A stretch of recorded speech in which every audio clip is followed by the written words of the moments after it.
Joining us now, Congressman Forbes. Congressman, good to have you with us. John, it's always great to be with you. Well, you know what? We got the biggest morning listenership in Virginia. And when we tweet out that you're going to be on our show, well, it just goes through the roof. And we appreciate it. You're like a ratings bonanza. Well, John, you remember we were one of the first ones on your show when you first started, and we're glad to see that you have done so well. Not only the first one on, but you also did a promo for me, and you did an ad for me promoting my show, which probably is the most significant thing early on that we had happen. And thank you for that. I have a long memory. Wouldn't be here, sir, without all of your help. Really mean that. And thanks for believing in us when no one else did. You got to remember that. You believed in us when no one else did, and got to remember those things. Plus, you picked a winner, right? So it's all good. That's always good, isn't it? Okay, we got a lot to go over. You just got a big endorsement from the Tea Party. You've got legislation chiding Iran. We're going to get all into that. But look, I've got to ask you this. So your speaker, Paul Ryan, this is unprecedented. I mean, I've never seen this. And says yesterday, well, he's not there right now in supporting Donald Trump, who's going to be the GOP 2016 nominee. Now, I look back in history and never saw a time where the Republican speaker or minority leader didn't want to back the nominee. What is up with that? Well, John, I can't speak for Paul any more than I could speak for Donald Trump. I think what we will see happening, though, is that as these two individuals begin to talk more and we head into the nomination, I think you'll see most Republicans embracing Mr. Trump and getting behind his candidacy. As you and I have talked before, it's imperative that we get a Republican candidate elected president. We just can't afford 4 more years of Obama policies, and that's exactly what Hillary Clinton will do. So I'm optimistic that by November you'll have not just Paul Ryan, but the majority of Republicans and independents and a lot of Democrats across the country that are going to embrace his candidacy. Well, it's going to be a lot of fun, and I kind of agree with that. I think they'll come together. Look, there's some significant policy differences on trade, on immigration, on spending, on Social Security. I mean, they have significant policy differences. Hopefully they'll get those worked out. But, you know, there's no question that Trump has ignited a movement. And my message to your speaker is people are speaking, right? You need to kind of get a feel here of what this movement is. Speaking of movements, I was very impressed.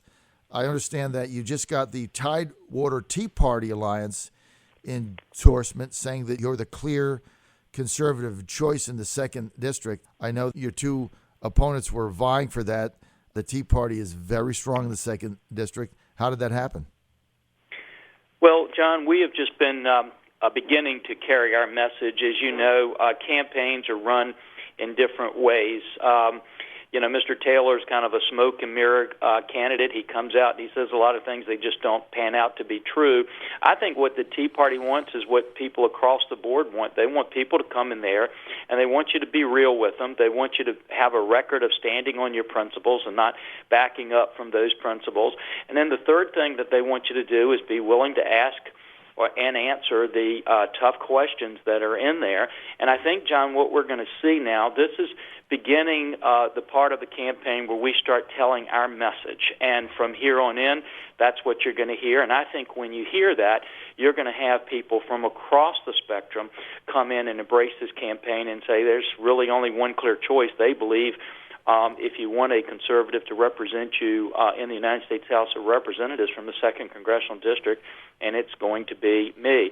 It's interesting, you not only get wonderful groups like the Tea Party that are supporting us, but in addition to that, if you just take Mr. Taylor's, the individuals in the 2nd District who work with him every day in the House of Delegates, where he works, they eat with him, they have lunch with him. 6 of the House of Delegates members in the 2nd District have also endorsed me. He's only got 1. So I think as we move into this next phase, John, we're going to see overwhelmingly that people are coalescing around our campaign, and we're optimistic to see that happen. Well, you've got the momentum, Congressman Forbes, no question about it. Now, I want to get into Iran. You presented legislation, Congressman, that has really made some waves on Iran after you received a classified briefing on what went down, the Navy's official investigation into Iran's detention, if you will, of our U.S. sailors. And you found the information to be, shall we say, troubling, disturbing, and you got mad. And then you acted on it. Can you share that with our audience? Well, John, one of the things, you and I have talked about this before, what we're seeing with the United States for the last 8 years is we've got a foreign policy that basically is bowing down to bullies or trying to ignore bullies around the globe. And, John, when you ignore bullies, they don't go away. They just bully more. And so we've got the Russians now that are buzzing our ships and within 30 feet or so of the decks, and we're doing nothing. We have the Chinese who just abruptly deny a port call for our sailors on the Stennis when they've got families that have flown over there waiting to meet with those members, and they just basically snub them. We do nothing. And then with the Iranians, you and I have talked about this terrible Iranian deal where the president's giving them about $100 billion to build up their military. But in addition to that, what we don't hear talked about very much is last December, John, they fired live missiles within 1,500 yards of our ships in a firing exercise. We did nothing. In January, they flew planes over our ships. We did nothing. And then they captured 10 of our soldiers and violated international law, the right that we had to innocent passage to go through these waters, the right we have of sovereign immunity for a naval vessel. I can't go into all the details that are classified. Let me just tell you the ones that are not classified. You've seen on the news, taking our sailors captive by gunpoint. They had a picture of one of them. They broadcast of a sailor crying. They then gave medals to the people that did this illegal act. They're talking about building a monument to it. And what did we do? Secretary Kerry thanked them for releasing the sailors and never said anything about the actions that they did. And, John, at some point in time, we have to say enough is enough. You continue letting these guys push us around, they're going to continue to do it.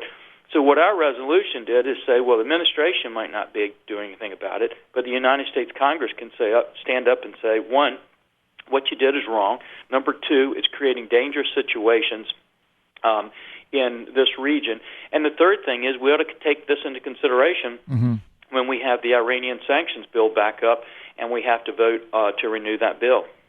There's no question about that, Congressman, and you're right. I mean, we are getting pushed around all over the world. To be honest, that's been one of Mr. Trump's themes during this campaign is nobody stands up for us. We don't stand up for ourselves, and we're getting kicked in the shin all over the place. So you presented this legislation. I think it makes a lot of sense, and you've had some positive reaction. But, who would be opposed to this? I mean, what colleague would say, yeah, I don't really want to do this because, we don't want to upset the Iranians? I mean, who would not be in favor of this bill? Well, let me tell you the number one person that's not in favor of the Ayatollah Khomeini. He actually gave a speech on my resolution just 2 days ago because when you do these kind of things, they start paying attention to it and they see it. The second thing, John, you asked about some of our colleagues. You'd be surprised at how many of our colleagues in Congress drink the same kind of Kool-Aid, that this administration has been selling, that if you just simply ignore everybody, if you just move away, if we continue to dismantle our military, that everything's going to be okay. But, John, that's never worked throughout history. We've never gotten into a war because we were too strong. We get into conflicts because we're too weak. You never have a situation where if you continue to ignore these bullies, they just decide all of a sudden, okay, I'm going away. And think about this, John. If you're Iran and you can launch live missiles near our ships, fly your planes over our ships, capture our sailors, and we still write you a check for $100 billion, wouldn't that encourage you to do the same kind of activity down the road? And we've got some of our members that buy into that. I'm just hoping a majority of them don't. Well, the whole thing is a travesty, and I commend you for what you did in going forward. I've got a question here that I got texted in from Jim in Virginia Beach, who says he's undecided.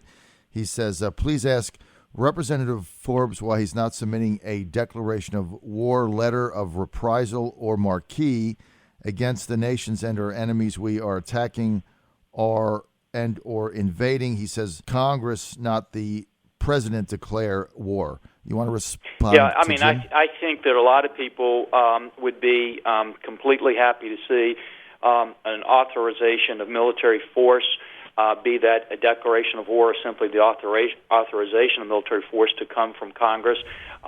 And I'd certainly be happy if they want to bring that to the floor to have a debate on and to vote. And depending on the situation that it's in, certainly when you're dealing with a group like Al-Qaeda or ISIS around there, we need to make a declaration that we're prepared to go to destroy them and not simply to try to contain them in some way. I know I've asked this question many times. Another week goes by, still no congressional leaders demanding that President Obama come to Congress with an AUMF. I mean, we just sent, 250 of our young men and women to Syria with a very murky objective, if you will. Why doesn't Paul Ryan or why doesn't the leadership up there just simply say, just get on TV and demand that the president come to them with an AUMF? Yeah, and John, first of all, I don't think many of them would at all mind coming with an AMUF. The problem is this: the president oftentimes will use that as justification for his failed policy to have a strategy to defeat ISIS or even recognize them for the last 8 years.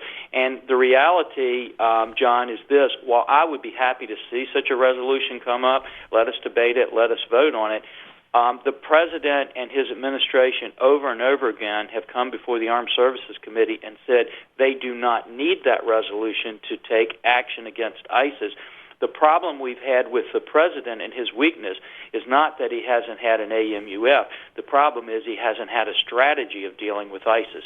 So while I'm happy to have that debate and even that vote on an AMUF, what I really want the president to do is to come forward with a strategy and say, this is our strategy of how we're going to defeat ISIS, and I don't want him to continue to ignore them the way he's done for most of his administration, laughing them off, calling them a JV team, and then going to a baseball game after they have a terrorist attack somewhere. That's not the kind of leadership the United States needs. Well, there is no strategy from the president in Iraq and in the Middle East. I mean, that's one of the issues. There is no coherent strategy. It's also the strategy, I guess, of Secretary Clinton, and there's not really a strategy there either. So it's tough for, when you're back home and you're looking at this stuff and we're committing our young men and women again to another conflict, it's a tough one. Now, the other day, unfortunately, one of our servicemen was killed in action. They fly home in the body bag, and a lot of people are asking, why are we there? What did this young man die for? I don't have any idea. I mean, Congressman, well, if that was my son coming home in a body bag, I would be, what did my son die for? I don't know. Do you have any idea? Well, I think one of the big concerns that people have is this. They understand when we say that our men and women are giving their lives or risking their lives to defend and protect the United States. What they don't understand are these things. They don't understand what's our strategy to do that. They don't want to send them in there without a strategy.